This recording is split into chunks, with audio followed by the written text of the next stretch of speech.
Hi all നമ്മുടെ national defence അക്കാഡമിയുടെ NDAയുടെ entrance examination കഴിഞ്ഞ് സൈലത്തിൽ ഒരുപാട് കുട്ടികൾ ക്വാളിഫൈ ചെയ്തിരിക്കുന്നതും അവരുടെ റിസൾട്ട് ഒക്കെ നിങ്ങൾ കണ്ടിട്ടുണ്ട്. അതിൽ കുറച്ച് ആൾക്കാരോട് നമുക്കൊന്ന് ഇന്ററാക്ട് ചെയ്ത് നോക്കാം. എങ്ങനെയാണ് അവർ ക്വാളിഫൈ ചെയ്തത്, എന്തൊക്കെ ടെക്നിക്സ് ആയിരുന്നു, what should be the strategies, ഇതൊക്കെ നമുക്ക് അവരിൽ നിന്ന് ചോദിച്ചറിയാം. സോ ആദ്യം എക്സാമിനേഷൻ എങ്ങനെയാണെന്നുള്ളത് നമുക്ക് കുട്ടികളുടെ അടുത്ത് തന്നെ ചോദിച്ചറിയാം. എൻ്റെ പേര് ഷർഫുള്ള. എക്സാം 2 സെക്ഷനായിട്ടാണ്. ഒന്ന് രാവിലെയും ഒന്ന് ഉച്ചയ്ക്ക് ശേഷം. രാവിലെ മാത്സിൻ്റെ എക്സാം ആയിരുന്നു. 300 മാർക്ക്. അതിൽ 120 ക്വസ്റ്റ്യൻസ്, ഓരോ ക്വസ്റ്റ്യനും 2.5 മാർക്സ് വെച്ചിട്ട്. പിന്നെ ഉച്ചയ്ക്ക് ശേഷം ജനറൽ എബിലിറ്റി ടെസ്റ്റ് ആയിരുന്നു. Social science, bio, chemistry, physics, English ഇതൊക്കെ അടങ്ങിയിരിക്കുന്ന ഒരു മൊത്തത്തിൽ ഒരു എക്സാം. അതിൽ ഓരോ ക്വസ്റ്റ്യനും 4 മാർക്ക് വെച്ച് മൊത്തത്തിൽ 150 ക്വസ്റ്റ്യൻസ്, 600 മാർക്സ്. പിന്നെ ഏത് ക്വസ്റ്റ്യന് തെറ്റിച്ചാലും നമുക്ക് അതിൻ്റെ 1/3 മാർക്സ് നെഗറ്റീവ് കിട്ടും. അപ്പോൾ ഓരോ എക്സാമിനേഷൻ വരുന്ന സമയത്തും എക്സാമിനേഷൻ അപ്ലൈ ചെയ്യേണ്ട കാര്യങ്ങളും രീതിയും ഒക്കെ പറയാൻ വേണ്ടി നമുക്ക് സെപ്പറേറ്റ് ആയിട്ട് ഒരു എൻട്രൻസ് വിങ് തന്നെ ഇവിടെ വർക്ക് ചെയ്യുന്നുണ്ട്. എക്സാമിനേഷൻ ഹാളിൽ എങ്ങനെയായിരുന്നു? എക്സാം പേപ്പർ കണ്ടപ്പോൾ വൈഷ്ണവിന് അത് എങ്ങനെ തോന്നി? പേപ്പർ കണ്ടപ്പോൾ ഫസ്റ്റ് എനിക്ക് ഒരുപാട് PYQലൊന്നും ടൈം സ്പെൻഡ് ചെയ്തിട്ടില്ല. NDAയുടെ കൂടുതൽ JEE ഓറിയൻറ്റഡ് പ്രിപ്പറേഷനാണ്, എൻട്രൻസ് ഓറിയൻറ്റഡ്. അതുകൊണ്ട് എനിക്ക് ഫസ്റ്റ് കണ്ടപ്പോൾ ഒരു പരിചയം ഇല്ലാതെ ഉണ്ടായിരുന്നു. പിന്നെ ഞാൻ ചെയ്ത് നോക്കിയപ്പോൾ എല്ലാം ഒരു NCERT ലെവൽ, കീം ലെവൽ അങ്ങനെ എനിക്ക് ഫീൽ ചെയ്തത്. അങ്ങനെ പെട്ടെന്ന് ചെയ്തു പോയി, കത്തിച്ചിട്ട് ഒരു 50-60 ക്വസ്റ്റ്യൻ അറ്റൻഡ് ചെയ്തു.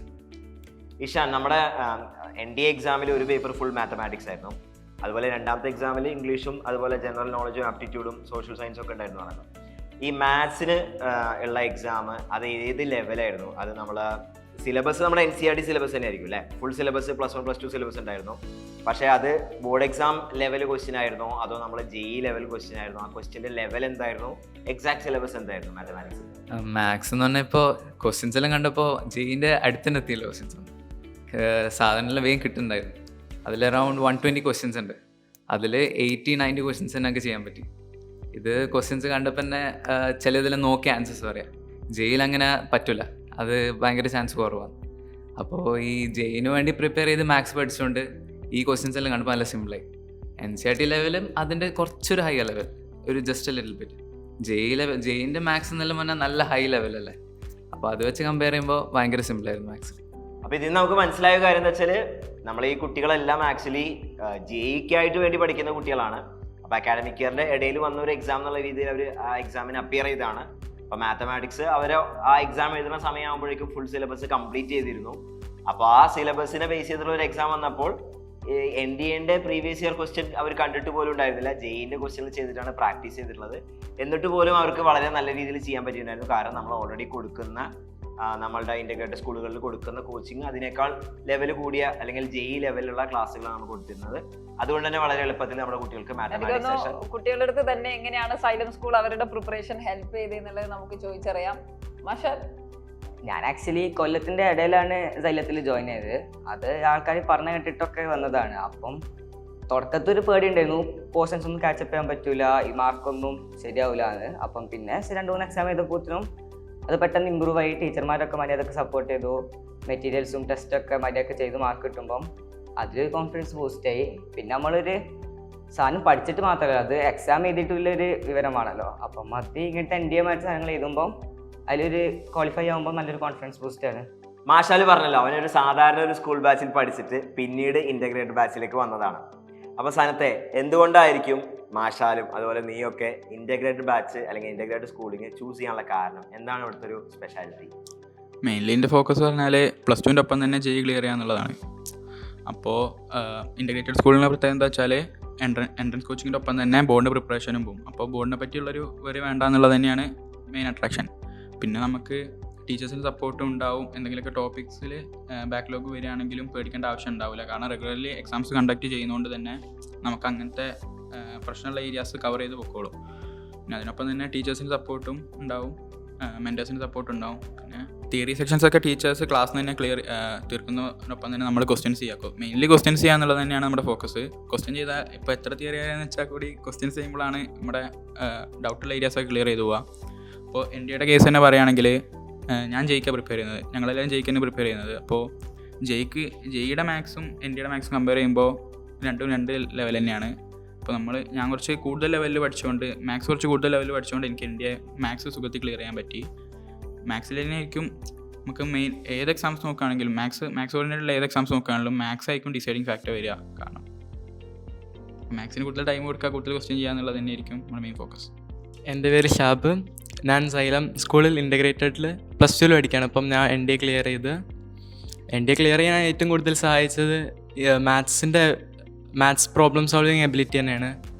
അത് നമ്മളിപ്പോൾ ജെയ്ക്ക് വേണ്ടി ഫോക്കസ് ചെയ്യണതുകൊണ്ട് മാത്സ് വളരെ കൂടിയ ലെവലിലാണ് ഫോക്കസ് ചെയ്യണത്. അപ്പം NDAൻ്റെ ഒന്നും കണ്ടപ്പം ഒന്നുമായിട്ട് തോന്നിയില്ല, വളരെ സിമ്പിളായി. ഇനി പിന്നെ സൈലം നല്ല DPPs പ്രൊവൈഡ് ചെയ്യും. എപ്പോഴും റിവൈസ് ചെയ്യാനുള്ള മൈൻഡ് മാപ്പ് ഉണ്ടാവും. എന്തെങ്കിലും ഡൗട്ട് ഉണ്ടെങ്കിൽ തന്നെ ടീച്ചേഴ്സ് ഹോസ്റ്റലിലേക്ക് വരും. എപ്പോഴും നമ്മളിവിടെ സപ്പോർട്ടിനായിട്ട് ടീച്ചേഴ്സ് ഉണ്ടാവും. എൻ്റെ പേര് പത്മപ്രിയൻ. ഞാൻ സൈലം സ്കൂളിൽ +2 പഠിക്കുക കറൻ്റ്ലി. ഞാൻ സൈലം ജോയിൻ ചെയ്തത് +1 ഇൻ്റഗ്രേറ്റഡ് ബാച്ചിലായിരുന്നു. ബിഗിനിങ്ങിൽ എനിക്ക് പഠിച്ചെടുക്കാൻ ടഫായിരുന്നു. പക്ഷേ റെഗുലർ റിവിഷനും റെഗുലർ എക്സാമും ടീച്ചേഴ്സിൻ്റെ ഹെൽപ്പിൽ കൂടെ എനിക്ക് ബാക്കി ക്ലാസ്മേറ്റ്സിനോട് ഒരുമിച്ച് എത്താൻ കഴിഞ്ഞു. അതിനുശേഷം മാത്സിന് കൂടുതൽ ടൈം കൊടുക്കുന്നത് വളരെ ഇമ്പോർട്ടൻ്റ് ആണെന്ന് ടീച്ചേഴ്സ് തന്നെ എൻ്റെ അടുത്ത് പറഞ്ഞിട്ടുണ്ടായിരുന്നു. റെഗുലർലി മാത്സ് കൂടുതൽ പഠിച്ചാൽ മാത്രമേ ബാക്കി സബ്ജക്ട്സിനോട് അത്രയും മാർക്ക് എടുക്കാൻ കഴിയുകയുള്ളൂ. മാത്സ് ആണ് മെജോറിറ്റി എക്സാംസിലും റാങ്ക് ഡിസൈഡിങ് ഫാക്ടറായിട്ട് വരുന്നത്. സ്കൂൾസിൽ റെഗുലറായിട്ട് കൊടുക്കുന്ന എക്സാംസും അതിൻ്റെ ക്വസ്റ്റ്യൻസ് എക്സാമിന് ശേഷം തിരിച്ച് റിയലൈസ് ചെയ്ത് നോക്കുമെന്നും ടഫ് ക്വസ്റ്റ്യൻസ് സെലക്ട് ചെയ്ത് പിന്നെ ഒന്നുകൂടെ ചെയ്യുന്നതും, പിന്നെ റെഗുലറായിട്ട് DPPs തരും, ഒരു 100 to 200 ക്വസ്റ്റ്യൻസ് ഉള്ള. അതെല്ലാം റെഗുലർലി റിപ്പീറ്റഡ് ആയിട്ട് ചെയ്യണം ക്വസ്റ്റ്യൻസ്. അതിനോടൊപ്പം PYQs ചെയ്യണം. PYQs ചെയ്യുമ്പം തന്നെ മെജോറിറ്റി ക്വസ്റ്റ്യൻസ് കണ്ട ഓർമ്മയത്തിൽ നമുക്ക് ചെയ്യാൻ പറ്റും. പിന്നെ ലോജിക്സും ബെറ്റർ ഡെവലപ്പ് ചെയ്യാൻ പറ്റും. NDA എക്സാമിൻ്റെ മാത്സിൽ നോക്കുവാണെങ്കിൽ കമ്പാരിറ്റീവ്ലി ഈസിയറാണ് ജെയിനേക്കാളും. ജെയിൻ്റെ മാത്സ് എന്ന് പറയുമ്പം ഹൈലി ഔട്ട് ഓഫ് സിലബസ് ആയിട്ടാണ് വരുന്നത്. എസ്പെഷ്യലി NCERT-നേക്കാളും വേ എബോ ആണ്. പക്ഷേ NDAക്ക് വന്ന ലെവൽ എന്ന് പറയുമ്പം NDA കീമിൻ്റെ അത്രയൊക്കെ വരുമായിരുന്നുള്ളൂ. അപ്പോൾ അത് വെച്ച് കമ്പയർ ചെയ്യുമ്പം നല്ല എളുപ്പമാണ് എക്സാം. നല്ലോണം ക്വസ്റ്റ്യൻ അറ്റൻഡ് ചെയ്യാൻ പറ്റി. നമ്മളൊരു നീറ്റ് JEE പോലുള്ള എൻട്രൻസ് എക്സാമിനേഷൻസ് പ്രിപ്പയർ ചെയ്യുന്നവർക്ക് NDA പോലുള്ള എക്സാംസ് കുറെ കൂടി ഈസി ആയിട്ട് ക്ലിയർ ചെയ്യാം. കാരണം they are used to doing so many problems. Maximum DPPs ചെയ്യുക, PYQs entrance PYQs maximum analyse ചെയ്യുക, പത്മപ്രിയം പറഞ്ഞതുപോലെ അത് റീവർക്ക് ചെയ്യുക. ഇതൊക്കെ ഭയങ്കരമായിട്ട് കുട്ടികളുടെ കോൺഫിഡൻസിനെ ബൂസ്റ്റ് ചെയ്യുന്നു. സോ ദാറ്റ് മറ്റ് എൻട്രൻസ് എക്സാമുകൾ അവരെ ഭയപ്പെടുത്താതെ എത്രയും പെട്ടെന്ന് തന്നെ അവർക്ക് ചെയ്യാൻ പറ്റും എന്നതിന്റെ ഉദാഹരണമാണ്. സോ ലെറ്റ് us see ഗ്ലെന്നിന് എന്താണ് പറയാനുള്ളത് നോക്കാം. ഞാൻ NDA എക്സാം ആദ്യം എഴുതാൻ പോയപ്പോൾ കുറച്ച് നെർവസ് ആയിരുന്നു. പക്ഷേ ഫസ്റ്റ് പേപ്പർ മാത്സ് ആയിരുന്നു. പേപ്പർ കണ്ടപ്പോൾ തന്നെ ചെയ്ത ക്വസ്റ്റ്യൻസ് എന്ന് വെച്ചാൽ നമ്മൾ ചെയ്ത ക്വസ്റ്റ്യൻസ് വെച്ച് കമ്പയർ ചെയ്യുമ്പോൾ ഇത് വളരെ എളുപ്പമാണെന്ന് മനസ്സിലായി. അപ്പോൾ തന്നെ ഒരു കോൺഫിഡൻസ് കിട്ടി. അപ്പോൾ പിന്നെ എക്സാമിനെ കുറിച്ച് പിന്നെ ഫിയറേ ഉണ്ടായിരുന്നില്ല. നമ്മൾ ഫ്രീ മൈൻഡോടെ ചെയ്യുമ്പോൾ നമുക്ക് മാക്സിമം നമ്പർ ഓഫ് ക്വസ്റ്റ്യൻസ് ചെയ്യാൻ പറ്റും. നമ്മൾ ഇതിനെക്കാട്ടും ഡിഫിക്കൽട്ടായിട്ടുള്ള ക്വസ്റ്റ്യൻസ് അറ്റംപ്റ്റ് ചെയ്തുകൊണ്ട് നമുക്ക് ഇതത്ര വളരെ സിമ്പിളായിട്ട് ചെയ്യാൻ തോന്നി. എക്സാമിൻ്റെ സമയത്ത് തീരെ ഫിയറേ ഉണ്ടായിരുന്നില്ല. ഇപ്പോൾ നമ്മൾ സൈലം സ്കൂളിങ്ങിൻ്റെ ഇതിൽ പറയുമ്പോൾ തന്നെ നമ്മൾ അത്രയും കൂടുതൽ എക്സാംസ് എഴുതുന്നതുകൊണ്ട് അതൊരു ഫാക്ടറി അല്ലായിരുന്നു. അതായിരുന്നു ഏറ്റവും നന്നായിട്ട് ചെയ്യാനായിട്ട് സഹായിച്ചത്. നമ്മളെ സൈലം സ്കൂളിൻ്റെ ഒരു പ്രത്യേകത എന്ന് വെച്ചാൽ ഒരു അക്കാഡമിക് ഇയറിൽ അവർ ഒരു പ്രൈമറിലി ഒരു എക്സാമിന് വേണ്ടിയിട്ടാണ് പ്രിപ്പയർ ചെയ്യുന്നതെങ്കിൽ, ഇപ്പോൾ ഫോർ എക്സാമ്പിൾ ഇത് JEEക്ക് വേണ്ടി പ്രിപ്പയർ ചെയ്യുന്ന കുട്ടികളാണെങ്കിലും ആ അക്കാഡമിക് ഇയറിൽ വരുന്ന എല്ലാ എക്സാമുകളും എഴുതാൻ നമ്മൾ എന്ത് ചെയ്യാറുണ്ട്, പ്രൊമോട്ട് ചെയ്യാറുണ്ട്. നേരത്തെ NS മാം പറഞ്ഞ പോലെ നമുക്ക് അതിനൊരു വിങ് തന്നെയുണ്ട്. ഇപ്പോൾ ഒളിമ്പ്യാഡുകൾ നടക്കുന്നുണ്ട്, ഒളിമ്പ്യാഡ് നമ്മുടെ കുട്ടികൾ എഴുതുന്നുണ്ട്. അതുപോലെ ഈ അക്കാഡമിക് ഇയറിൽ ആദ്യം വന്നൊരു എൻട്രൻസ് സ്റ്റൈൽ എക്സാം എന്ന് പറയുന്നത് NDA എക്സാം ആണ്. ഇനി ഇതേപോലെ ഒരുപാട് എക്സാംസ് JEEക്ക് മുന്നും ശേഷമൊക്കെ വരുന്നുണ്ട്. അപ്പോൾ നമ്മൾ ഈ എക്സാംസ് എല്ലാം എഴുതാൻ കുട്ടികളുടെ അടുത്ത് പറയാറുണ്ട്. അപ്പോൾ ഈ എക്സാം എഴുതുന്നതോടുകൂടി ഇപ്പോൾ നമ്മൾ ആക്ച്വലി NDAക്ക് പോകുന്നില്ലെങ്കിൽ പോലും JEEക്ക് വേണ്ടി പ്രിപ്പയർ ചെയ്യുമ്പോൾ ഇങ്ങനത്തെ എക്സാംസ് എഴുതുന്നതുകൊണ്ട് നമ്മുടെ കോൺഫിഡൻസ് ബൂസ്റ്റ് ചെയ്യുന്നുണ്ടോ? അപ്പോൾ അതിൽ നിന്നുള്ളൊരു എക്സ്പീരിയൻസ് എന്താണ്? NDA എഴുതിയതിന് ശേഷം ഇത് ക്ലിയർ ചെയ്തപ്പോൾ നമുക്കൊരു കോൺഫിഡൻസ് കൂടിയോ? എന്താണ് തോന്നുന്നത്? കോൺഫിഡൻസ് കൂടി. കാരണം ആദ്യമായിട്ടാണ് ഒരു കോമ്പറ്റേറ്റീവ് എക്സാം എഴുതുന്നത്. ഇപ്പം JEEക്കും അതേപോലെ എഴുതുന്നേരം ഒരു പ്രാക്ടീസ് ചെയ്യാണ്. ഇതേപോലെ കുറേ എക്സാം നമുക്ക് മിസ്സുമാരെല്ലാം പറഞ്ഞിരുന്നുണ്ട്. അതേപോലെ ഇങ്ങനെ എഴുതി നോക്കുന്നു. വേറൊരു എൻട്രൻസ് ഒരു കോമ്പറ്റേറ്റീവ് എക്സാം എഴുതിയപ്പോൾ ഒരു കോൺഫിഡൻസ് ആയിരുന്നു. പിന്നെ JEET കമ്പയർ ചെയ്യുമ്പോൾ NDA നല്ല സിമ്പിൾ തന്നെയായിരുന്നു. മാത്സ്, ഫിസിക്സ്, കെമിസ്ട്രി സിമ്പിളായിരുന്നു. കോൺഫിഡൻസ് തന്നെയാണ്, എക്സ്പീരിയൻസ്. നമ്മളെ NDA എക്സാം കഴിഞ്ഞു. നമ്മളെ സൈലം സ്കൂളുകളിലെല്ലാം +2 പോർഷൻ കഴിഞ്ഞു. മുഴുവൻ ടോപ്പിക്കുകളും നമ്മൾ ബോർഡ് ലെവലും എൻട്രൻസ് ലെവലും പഠിപ്പിച്ച് കഴിഞ്ഞു. ഇപ്പോൾ റിവിഷൻ നടന്നുകൊണ്ടിരിക്കുകയാണ്. അപ്പോൾ ഇനി വിത്തിൻ ഫ്യൂ വീക്സ് നമ്മൾ JEE എക്സാം വരാൻ പോവാണ്. അപ്പോൾ നമ്മൾ JEEൻ്റെ പ്രിപ്പറേഷൻ എവിടെയൊക്കെ എത്തിയിട്ടുണ്ട്, എന്താണ് അതിൻ്റെ സ്റ്റാറ്റസ്, NDA ക്ലിയർ ചെയ്തപ്പോൾ കിട്ടിയ കോൺഫിഡൻസും അതുപോലെ നമ്മുടെ ഈ റിവിഷനിൽ കൂടെ പോയപ്പോൾ കിട്ടിയ കോൺഫിഡൻസും അതിനെക്കുറിച്ചൊക്കെ ഒന്ന് പറയാൻ പോകും ജിഷാൻ. NDA ആക്ച്വലി എഴുതണമെന്ന് പോലും വിചാരിച്ചിട്ടില്ല. അതിവിടെ ഇങ്ങനെ ഒരു രജിസ്റ്റർ ചെയ്യാൻ വേണ്ടി ഇവിടെ എല്ലാവരും പറഞ്ഞു, എല്ലാവരും ചെയ്യുന്നുണ്ടപ്പം കൂടെ ചെയ്ത്. പിന്നെ നമ്മൾ മാത്സ് ഓൾറെഡി അതിൻ്റെ പേപ്പർ മാത്സാണ് കൂടുതൽ ഇത് വരുന്ന മാർക്ക് എന്ന് പറഞ്ഞുകൊണ്ട് എഴുതി നോക്കി. അപ്പം എൻ്റെ മാത്സ് കമ്പാരിറ്റീവ്ലി ഈസി ആയിരുന്നു JEEൻ്റെ വെച്ച് നോക്കുമ്പോൾ. പിന്നെ ബാക്കി ജനറൽ നോളജ് ഇതിൽ കെമിസ്ട്രി ഫിസിക്സ് ഒക്കെ നമുക്ക് ചെയ്യാൻ കഴിയുന്ന രീതിയിലും ഒക്കെ വളരെ സിമ്പിൾ പേപ്പറായിരുന്നു. അപ്പം അത് ക്വാളിഫൈ ആയി. അപ്പോൾ അത് ക്വാളിഫൈ ആയപ്പോൾ തന്നെ നല്ല കോൺഫിഡൻസ് ആയി. കാരണം നമ്മൾ തീരെ അതിന് വേണ്ടി നോക്കിയിട്ടുമില്ല, നമ്മളത്ര പ്രിപ്പയർ ആകാത്തൊരു എക്സാം ആയിരുന്നത്. അപ്പോൾ JEEന് വേണ്ടി പറയുമ്പോൾ ഇപ്പം നമുക്ക് സിലബസൊക്കെ ഏകദേശം തീർന്നു. ഇപ്പം നമുക്കിപ്പം പഠിക്കാനുള്ള ടൈമും അതുപോലെ മാക്സിമം POK ചെയ്യാന്നുള്ള ഇതിലാണ്. അപ്പം ഒട്ടുമിക്ക കുറേ ചാപ്റ്റേഴ്സിൻ്റെ POK നമ്മൾ ഓൾറെഡി ചെയ്ത് തീർത്തു. സ്കൂളിൻ്റെ ഇതിനും പറഞ്ഞ കാര്യങ്ങളായിട്ട് ചാപ്റ്റേഴ്സ് POK കഴിഞ്ഞു. കുറച്ച് ചാപ്റ്റർ മാത്രമേ പെൻഡിങ് ഉള്ളൂ. അപ്പോൾ അതും കൂടി ചെയ്തും പിന്നെ മാക്സിമം എക്സാംസ് എഴുതി. ഇപ്പം ഫുൾ മോക്ക് എക്സാംസും കാര്യങ്ങളൊക്കെ കഴിഞ്ഞ് വരുന്നു, ഇപ്പോൾ നടന്നുകൊണ്ടിരിക്കുകയാണ്. അപ്പം അത് ഇതിനുള്ള കൂടുതൽ കോൺഫിഡൻസ് കാര്യം കിട്ടുന്നുണ്ട്. അപ്പോൾ എക്സാംസ് എഴുതി ആ ഒരു ഇതിൽ എത്തി JEE കൂടി ഇങ്ങനെ കിട്ടണമെന്ന് വിചാരിച്ചു. NDA ശരിക്കും കിട്ടില്ലെന്ന് വിചാരിച്ചിട്ടുണ്ടായിരുന്നു. പക്ഷേ ഇവിടെ കിട്ടുന്ന കോച്ചിങ്ങും ഇത് കാരണം അത് അത്രയും ഈസി ആയിരുന്നു. മാത്സൊക്കെ ഡെയിലി 10 മണിക്കൂറൊക്കെ ചെയ്ത് ആകെ ഇതായി. ഇത് കാണുമ്പോൾ വെറും എളുപ്പമായിരുന്നു. പിന്നെ ഇപ്പം JEE സിലബസ് മൊത്തം കഴിഞ്ഞു. ഒരു റൗണ്ട് റിവിഷൻ നമ്മൾ ചെയ്തു. വീണ്ടും ആദ്യം റിവിഷൻ 2 റൗണ്ട് റിവിഷൻ വീണ്ടും ചെയ്യാൻ പോവാ. മൊത്തത്തിൽ ആ കോൺഫിഡൻസ് കൂടിയിട്ടുണ്ട്. JEE കിട്ടുമെന്നുള്ള പ്രതീക്ഷയുണ്ട്. അപ്പൊ നമ്മുടെ ഈ സൈലം സ്കൂളിൽ നടക്കുന്ന പ്രിപ്പറേഷൻസ് എങ്ങനെയാണ്, അതെങ്ങനെ NDA എക്സാമിനേഷനെ ഹെൽപ്പ് ചെയ്തു, എക്സാമിനേഷൻ കിട്ടിയപ്പോൾ എന്തായിരുന്നു ഒരു മാനസികാവസ്ഥ, ഇതൊക്കെ ഒന്ന് നിവേദ് ഷെയർ ചെയ്യും. ശരിക്കും ഞാൻ NDA എക്സാം എഴുതണമെന്ന് വിചാരിച്ചില്ലായിരുന്നു. അപ്പോൾ പിന്നെ അവിടുന്ന് ടീച്ചേഴ്സൊക്കെ മാക്സിമം എക്സാം അറ്റൻഡ് ചെയ്യാൻ പറഞ്ഞതുകൊണ്ട് ഞാൻ എഴുതി നോക്കി.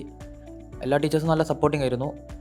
അപ്പോൾ NDA എക്സാമിൽ വെച്ചാൽ മാത്സും ജനറൽ എബിലിറ്റി ആണുള്ളത്. അതിൽ മാത്സും കെമിസ്ട്രിയും ഫിസിക്സും മാത്രമേ അറ്റൻഡ് ചെയ്തുള്ളൂ. ബാക്കി അറ്റൻഡ് ചെയ്യാതെ തന്നെ ക്വാളിഫൈ ചെയ്യാൻ പറ്റും. JEE പ്രിപ്പയർ ചെയ്യുന്നതുകൊണ്ട് അങ്ങനെ ക്വാളിഫൈ ചെയ്യാൻ പറ്റുന്നതേ ഉള്ളൂ. അപ്പോൾ ഈ സൈലൻസ് സ്കൂൾ പഠിച്ചതിനോണ്ടും JEEക്ക് പ്രിപ്പയർ ചെയ്യുന്നതിനോടും എനിക്ക് NDA പോലുള്ളൊരു കോമ്പറ്റീറ്റീവ് എക്സാം അറ്റൻഡ് ചെയ്യാനും അത് പാസ്സാവാനും പറ്റി. ഞാനിവിടെ വന്നത് +1 ആണ്. +1 ഇൻ്റഗ്രേറ്റഡിൽ ജോയിൻ ചെയ്തത്. ഇപ്പോൾ +2. +1 എന്ന് പറഞ്ഞാൽ 10th വരെ അത്യാവശ്യം ഒരു ആവറേജ് രീതിയിലാണ് പഠിച്ചു പോയത്. 10th ഒന്നും ഭയങ്കര മാർക്കില്ല, എന്നാലും ആവറേജിന് കുറച്ച് മേലെ ഉണ്ടായ മാർക്കെല്ലാം. പിന്നെ സൈലമിൽ ജോയിൻ ചെയ്ത് ഞാൻ ക്ലാസ്സസ് എല്ലാം തുടങ്ങി. ടീച്ചേഴ്സ് എന്നെ മോട്ടിവേഷൻ തന്നു. ടീച്ചേഴ്സ് എന്നെ നല്ല രീതിയിൽ മോട്ടിവേറ്റ് ചെയ്ത്. എനിക്ക് തന്നെ അറിയാനും കുറച്ച് നല്ല കേപ്പബിലിറ്റി ഉണ്ടേനു. ഞങ്ങൾക്ക് കുറച്ചുകൂടി നല്ല പഠിക്കുക, ഇത് ശ്രമിച്ചാൽ നല്ല രീതിയിൽ എത്തിക്കാനെല്ലാം പറ്റുമെന്ന് ഞങ്ങൾക്ക് അറിയായിരുന്നു. പിന്നെ ഓരോ ഞാൻ മോട്ടിവേറ്റ് ചെയ്ത് ലാസ്റ്റ് ഞാൻ തന്നെ തീരുമാനിച്ചു കുറച്ച് നല്ല പഠിക്കുക, ഒരു 2 വർഷം കഷ്ടപ്പെടാം. അതിപ്പോൾ ഒരു 1.5 വർഷമായി. ഇനി ഒരു അര വർഷം, 6 മന്ത്സും ഇല്ല, ഒരു 4 മന്ത്സും കൂടി. ഈ 4 മന്ത്സും കൂടി കഷ്ടപ്പെട്ടാൽ നല്ല രീതിയിൽ എത്താമെന്നുള്ള ഒരു കോൺഫിഡൻസിൽ ഇപ്പം നിൽക്കുന്നത്. അപ്പോൾ ഇവരെ മോട്ടിവേഷനിലും കിട്ടി, ഞാൻ നല്ല രീതിയിൽ പഠിച്ച് പിന്നെ മാർക്ക് അത്യാവശ്യം കിട്ടാൻ തുടങ്ങി. പിന്നെ കോൺഫിഡൻസ് നല്ലോണം കയറി. അങ്ങനെ ഇപ്പോൾ NDA എഴുതിയത് പിന്നെ അതും എഴുതി നല്ല മാർക്ക് റാങ്ക് കിട്ടി. NDA എഴുതി, അത് ക്വാളിഫൈ ചെയ്തപ്പോൾ നല്ല കോൺഫിഡൻസ് പിന്നെയും കയറി. കോൺഫിഡൻസ് കയറിയപ്പോൾ റിവിഷൻ തുടങ്ങി. phase 1, phase 2 ഇപ്പോൾ തുടങ്ങാൻ പോവാം. phase 2ലും കുറേ ക്വസ്റ്റ്യൻസ്, മോക്ക് ടെസ്റ്റ്, അതേപോലെ സബ്ജക്റ്റ് വൈസ് ക്വസ്റ്റ്യൻസ് അതെല്ലാം ചെയ്ത് കോൺഫിഡൻസ് പിന്നെ നല്ല ഹൈ ബൂസ്റ്റ് ആയിട്ടുള്ളൂ ഇപ്പോൾ. അപ്പോൾ ഈ ലെവലിൽ തന്നെ മെയിൻറ്റെയിൻ ചെയ്യാനാണ് ഞാൻ ഇപ്പോൾ നോക്കുന്നത്. ഇതെല്ലാം പറയുന്നത് ടീച്ചേഴ്സിൻ്റെ ഹെൽപ്പും പാരൻസും ഉണ്ട്. ടീച്ചേഴ്സിൻ്റെ മെയിൻ ആയിട്ടുള്ള അവർ കാരണം ഫുള്ള് സെറ്റാക്കാൻ പറ്റി സൈലമിലെ ടീച്ചേഴ്സിന്. സൈലം സ്കൂളിലെ മറ്റൊരു പ്രത്യേകത, ഇപ്പോൾ ടീച്ചേഴ്സും വലിയൊരു അക്കാഡമിക് വിങ് ഒക്കെ ഇരിക്കുമ്പോൾ ഇതിൽ ഏറ്റവും കൂടുതൽ കുട്ടികളെ സപ്പോർട്ട് ചെയ്യുന്ന നമ്മുടെ മെൻറ്റേഴ്സും വാർഡന്മാരുമാണ്. എങ്ങനെ ഇത് കുട്ടികളുടെ ഒരു ഡെയിലി ലൈഫിൽ പാരൻസിനെ പോലെ മെൻറ്റേഴ്സും വാർഡൻ്റെയും സപ്പോർട്ടോടു കൂടിയാണ് കുട്ടികൾ ഇത്രയും എക്സാമുകൾ കോൺഫിഡൻസോട് കൂടി ക്രാക്ക് ചെയ്യുന്നത്. എന്തായിരുന്നു ആ എക്സ്പീരിയൻസ് എന്നുള്ളത് നമുക്ക് കുട്ടികളോട് തന്നെ ചോദിച്ചറിയാം. സോ വൈഷ്ണവിൻ്റെ എക്സ്പീരിയൻസ് നമുക്ക് കേൾക്കാം. ഹോസ്റ്റലാണെങ്കിൽ ഞങ്ങളെ എന്നും വാർഡനാണ് മാം വിളിക്കുന്നത്. എന്നിട്ട് നമ്മൾ എണീറ്റ് റെഡിയായി ഹോസ്റ്റലിൽ നിന്ന് തന്നെ ഞങ്ങളിവിടെ മെൻറ്റർ കാണും. മെൻറ്റേഴ്സ് എല്ലാം ഹോസ്റ്റലിൽ തന്നെ നമ്മളിവിടെ തന്നെ താമസിക്കുന്നത്. അപ്പോൾ ഒരു ഭയങ്കര ഒരു ഫാമിലി, ഒരു ലൈവ്ലി എൻവയോൺമെൻ്റ് ആണ് നമ്മളെ ഹോസ്റ്റലിൽ. അപ്പോൾ മെൻറ്റേഴ്സ് എപ്പോഴും നമ്മളിവിടെ ഹോസ്റ്റലിൽ തന്നെ മെൻറ്റേഴ്സും കൂടെ ഉള്ളത്. അപ്പോൾ എന്നിട്ട് ഞങ്ങൾ രാവിലെ മെൻറ്ററുമായിട്ട് ഈ ബസ് വരും, ഞങ്ങൾ സ്കൂളിലോട്ട് ചെല്ലും. അവിടെയും മെൻറ്റേഴ്സ് ഞങ്ങളായിരുന്നു മെൻറ്റേഴ്സൊക്കെ. പിന്നെ ഞാൻ 10ാം ക്ലാസ് വരെ പഠിച്ചു വന്ന ഒരു സിസ്റ്റം എന്ന് വെച്ച് കഴിഞ്ഞാൽ സ്കൂളിൽ പോവും, തിരിച്ച് വീട്ടിൽ വരും, വീട്ടിൽ നിൽക്കും, അങ്ങനെയായിരുന്നു. പെട്ടെന്ന് ഹോസ്റ്റലിലോട്ട് മാറിയപ്പോഴത്തേക്ക് അത് കോപ്പപ്പ് ചെയ്യാൻ ആദ്യത്തെ ഒരു 2-3 ആഴ്ച ഇച്ചിരി വിഷമം ഉണ്ടായിരുന്നു. പിന്നെ അതെല്ലാം ഓക്കെ ആയി. നൈസ്. എനിക്ക് ഇപ്പോൾ ഹോസ്റ്റൽ ലൈഫാണ് കൂടുതൽ എൻജോയ് ചെയ്യുന്നത്. ഇപ്പോൾ വീട്ടിലോട്ട് പോകുന്നതൊക്കെ വളരെ കുറവാണ്. നമ്മളുടെ സൈലത്തിൻ്റെ ഇൻ്റഗ്രേറ്റഡ് സ്കൂളിൻ്റെ ഏറ്റവും വലിയൊരു പ്രത്യേകത നമുക്ക് എല്ലാവർക്കും മനസ്സിലായല്ലോ. നമ്മളിവിടെ +1 +2 സ്കൂളിൻ്റെ ഒപ്പം തന്നെ എൻട്രൻസിന് പ്രിപ്പയർ ചെയ്യുന്നു. അപ്പോൾ ഈ എൻട്രൻസിന് പ്രിപ്പയർ ചെയ്യുമ്പോൾ ആ 2 അക്കാഡമിക്കലിൽ അവർ എൻകൗണ്ടർ ചെയ്യുന്ന എല്ലാ എക്സാമുകളും എഴുതാൻ നമ്മൾ അവരെ മോട്ടിവേറ്റ് ചെയ്യാറുണ്ട്. ഉദാഹരണത്തിന് +1 പഠിക്കുന്ന കുട്ടികൾ ഒളിമ്പിയാഡ് IOQM എഴുതി RMO എഴുതി കാത്തിരിക്കുന്ന ഒരുപാട് കുട്ടികളുണ്ട്. ഇതിൽ തന്നെ നമ്മുടെ കുട്ടികൾ RMO എഴുതി അതിൻ്റെ റിസൾട്ടിന് വേണ്ടി വെയിറ്റ് ചെയ്യുന്ന കുട്ടികളുണ്ട്. അപ്പോൾ JEE ആണ് പ്രൈമറി ടാർഗറ്റ് എങ്കിലും ബാക്കിയുള്ള എല്ലാ പരീക്ഷകളും എൻട്രൻസ് എക്സാമുകളും throughout the academic year ഇവർ അതിനു വേണ്ടി പ്രിപ്പയർ ചെയ്യും. അതോടൊപ്പം തന്നെ ബോർഡ് എക്സാമിന് വേണ്ട തിയറിയും പ്രാക്ടിക്കൽ ക്ലാസ്സും ഒക്കെ അവർക്ക് കൊടുക്കുന്നുണ്ട്. അപ്പോൾ ഈ സൈലം സ്കൂളിലേക്ക് ഇവർ എത്തിയതെല്ലാം ഒരു സിംഗിൾ വിൻഡോ വഴിയാണ്. അതിൻ്റെ പേരാണ് നെക്സ്റ്റ് എക്സാം അല്ലേ മിസ്സേ? അതെ, നമ്മുടെ നെക്സ്റ്റ് എക്സാമിനേഷൻ December 7 നടക്കാൻ വേണ്ടി പോവാണ്. ഇതുവരെ നെക്സ്റ്റ് എക്സാമിനേഷൻ എഴുതാത്തവരുണ്ടെങ്കിൽ നിങ്ങൾ എല്ലാവരും ഇത് സർക്കുലേറ്റ് ചെയ്യുക. Because this is A golden opportunity. 100% സ്കോളർഷിപ്പോട് കൂടി നിങ്ങൾക്ക് സൈലം സ്കൂളിൽ പഠിക്കാനുള്ള ഒരു അവസരം കൂടിയാണ് നെക്സ്റ്റ് എക്സാമിനേഷനിലൂടെ വരിക. 8th, 9th, 10th നമ്മൾ പഠിച്ചിരിക്കുന്ന സിലബസിന്റെ അടിസ്ഥാനത്തിലാണ് ഇതിന്റെ ക്വസ്റ്റ്യൻസ് സെറ്റ് ചെയ്യുന്നത്. അതൊരു ഒരു എൻട്രൻസ് മോഡൽ നമുക്കൊരു എക്സ്പീരിയൻസ് കൂടിയാണ്. കുട്ടികളെല്ലാവരും പറഞ്ഞ പോലെ എക്സ്പീരിയൻസ് മാത്രമാണ് നമ്മുടെ റിയൽ ലൈഫ് ടീച്ചേഴ്സ് കൂടിയായിട്ട് മാറുന്നത്. സോ എല്ലാവരും December 7 നടക്കുന്ന നെക്സ്റ്റ് എക്സാമിനേഷന് അപ്പിയർ ചെയ്യുക. നെക്സ്റ്റ് എക്സാമിനേഷൻ എത്രയും പെട്ടെന്ന് രജിസ്റ്റർ ചെയ്യുക. Wish you all the best.